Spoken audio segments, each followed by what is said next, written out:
In the Bible, it talks about the afflictions of the righteous. And what an affliction is a great sense of pain and suffering. It's something that causes distress. It's when you're being persecuted. It's when someone comes up against you and causes you great pain and suffering, tribulation. And in the Bible, in the book of Psalms, chapter 34, verse 19, it says, many are the afflictions of the righteous, but the Lord delivered them out of them all. He delivers us out of all these afflictions, even though in life, as we are followers of Jesus Christ and we are the righteousness of Christ, we're going to receive suffering. We're going to receive distress. We're going to receive pain because there are going to be people who come up against us. See, the world hates us. It said it hated Jesus.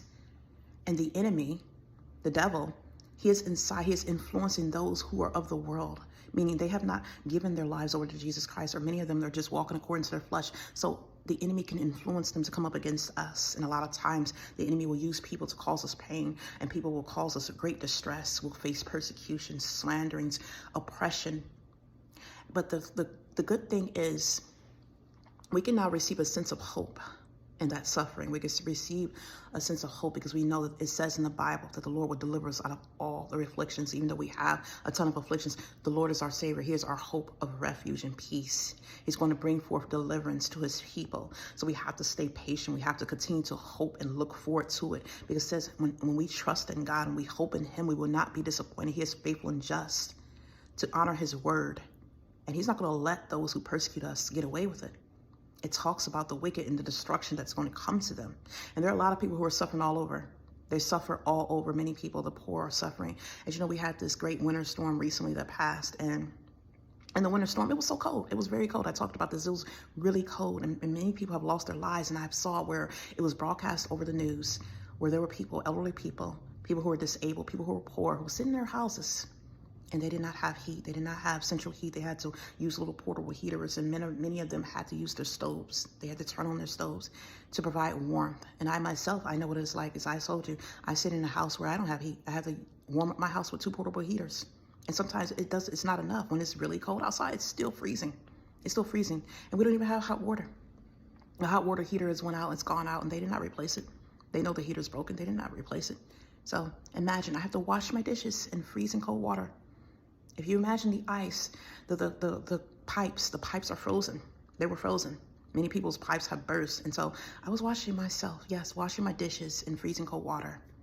My hands were cold, and I would have to stop and warm up my hands because I felt like I was getting frostbitten. And I have to boil my water every morning just to wash up at the sink. But you know what? I'm thankful.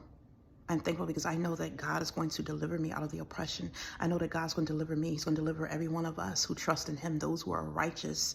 And see, people don't like when you talk about it because, see, they will prefer, the wicked of the world, they will prefer that you just walk away and be quiet so they can continue to live in peace. See, they're at peace, and they don't want to be reminded of the things that they're done to you. They don't want to be reminded of the suffering that they've caused you. And yes, I know we do not war against flesh and blood, as people say, but as you know, there's a justice system.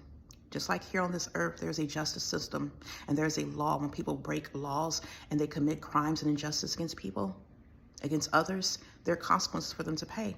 And just like there's a justice system on this earth and there's law enforcement, God has his own justice system for those who break his laws and do not follow his commandments, for those who walk according to wickedness and not righteousness. So this is the hope and the faith that we have a Lord and Savior, Jesus Christ, who is a God of judgment and justice. It says in the Bible that judgment and justice is the habitation of the Lord's throne, meaning he is a God of judgment and justice. He's seen the injustices. He's seen the unfairness. He's seen how people have been oppressed. You've seen all of your pain.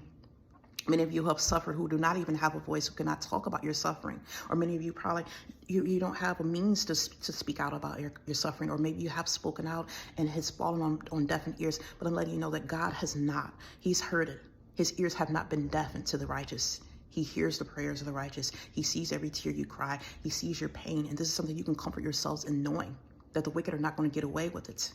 God is a God of judgment and justice, and he has seen what was done. And all we have to do is continue to pray to him, continue to trust in him, continue to stand on his word, continue to have hope in him. Even if you don't see it, even if it's taking a long time, I can tell you right now, the enemy wants you to become discouraged. And many times I myself have almost lost hope and have gotten discouraged. Like, Lord, why? Why? Especially when you suffer a long time, a really long time, when it's been decades of suffering and oppression. But you have to trust God because, see, he moves in his own time. His ways are not like ours. He has his time. His time is perfect. Even though it might seem like it's taking too long in our eyes, it might seem like his time is not right, but he creates time. He creates this entire world. He knows the exact time. And we have comfort in knowing that he is a God of justice, meaning he's not going to allow an injustice to happen.